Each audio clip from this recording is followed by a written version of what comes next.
Hello, I'm Sophie Scott. Welcome to Health Watch. The cochlear implant is helping more people switch on and tune in. Australia's scientific success story has already helped change the lives of the profoundly deaf. Now those with partial hearing are starting to benefit from the evolving technology. Judy Burgess began going deaf in her 40s. She had some remaining hearing and relied on hearing aids. I was unable to hear high-pitched noises, basically. I couldn't hear music. I couldn't hear the birds sing. New technology means that patients like Judy Burgess can now get a cochlear implant. The feedback we get from the patients is that it makes a dramatic difference to their ability to function, their ability to hear, and particularly the difficult listening situation, which is where there's background noise or where they're trying to understand conversation. The device is a hybrid, combining acoustic hearing through a hearing aid and electric stimulation through the cochlear implant. What the hybrid development does is to open the door for people who have significantly more residual hearing to benefit from a cochlear implant without the risk of losing their residual hearing.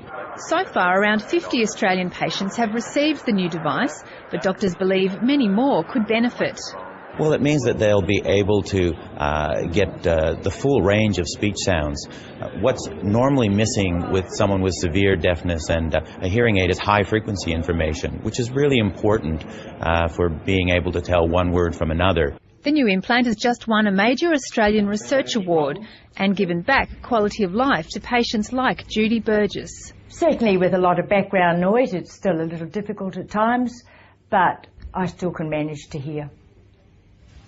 If you ask people what's the biggest killer of women in Australia, many of them would probably say breast cancer. But in fact, it's heart disease, not breast cancer, that claims the most lives. It's an illness usually associated with men, but a new report has found it kills around 30 women every day. Even when she was being loaded into an ambulance, Julene Kavanagh didn't believe she was having a heart attack. The ambulance driver told me I was having a heart attack, and I went, no, I can't be. I didn't believe it. By the time they got me into the hospital and the cardiologist said to me, "We are trying to save your life," I guess I had to believe then that I was in fact having a heart attack. A new report from the Australian Institute of Health and Welfare has put paid to the myth that heart disease mainly affects older men. In 2006, for example, 24,000 women died from cardiovascular disease, and so I think that's a great concern. If it's a message to young women and old women, heart disease is just not something of fathers and uncles and grandfathers.